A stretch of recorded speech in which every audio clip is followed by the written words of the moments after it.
Izay no fanadidina mahakasika ny lalao tamin'ny ankapobeny fa araka ny nambaran-teny am-piandohana dia nisy ny zavanitranga nampalahelo dia mikanja be ny Mahamasina tamin'ity androany ity iverenantsika izay ao anatin'ity fanadidina ity fa milohan'ny anarahantsika ny sary ianao ny tonga voalohany teny Mahamasina tamin'ity androany ity zakinao azo lazaina hoe mbola tany amin'ny Enonora maraina tany dia efa teny Mahamasina ianao inona ny zavatra nisy tao alohany tao mandritra izay ora lazaiko izay. Ia ataoko hoe ny zavatra hita teny toerana no tantaraina ao anatin'ny izao resadresaka izao amin'ny enina latsaka dia efa maro ireo mpijery tonga teny amin'ny kianjan'ny Mahamasina andeha hijery an'ity lalao goavana ity. Misy ireo avy any amin'ny faritra nandeha taxi brosy avy hatrany dia tsy nandeha nody nandeha natory intsony nanao lavalina tonga dia teny kianjan'ny Mahamasina nitady izany tapakila hiditra ao amin'ny kianjan'ny Mahamasina izany nikisaka ny lera amin'ny 7 mbola tsy nivoaka ny tapakila fanapa-kevitra ny raisin'ny federasiona moa hatramin'izay rehefa misy hetsika tahaka itony dia avy hatrany dia mividy billet miditra ny mpijery rehefa avy eo mba hisorohana ny hoe mety hosoka atao amin'ny tapakila somary taratara ihany ny fivoahan'ny tapakila ny olona efa voro maro be teo no nisy ny olana satria dia vaky indrony sesy ny vavady taty amin'ny ilan'ny atao hoe aty amin'ny ilany avaratra aty akaikin'ny Sainte Famille taty akaikin'ny Gerbory ihany koa dia vaky teo no nahatonga ny sakoroka ka nisy ny ratra sy ainana foty ao anatin'ny fanosehana nisy tao anatin'izany maro ireo ankizy kely naratra nisy fanapa-kevitra hitantsika ao anatin'ity fanadidiny ity moa ny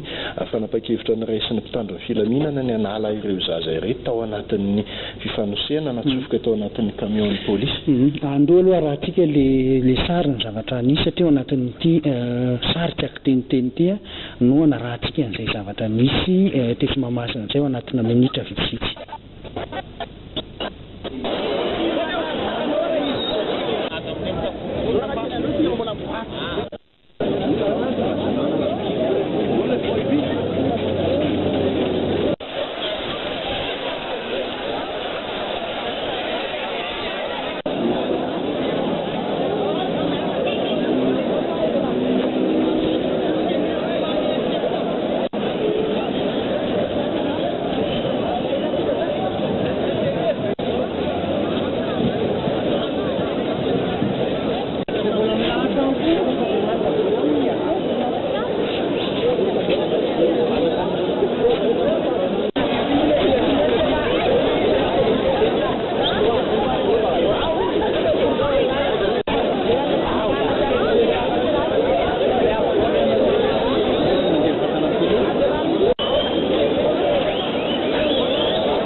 rehetra toy ny fahabanako ohatr'izao io a mety misy maratra indray vao hitakitaka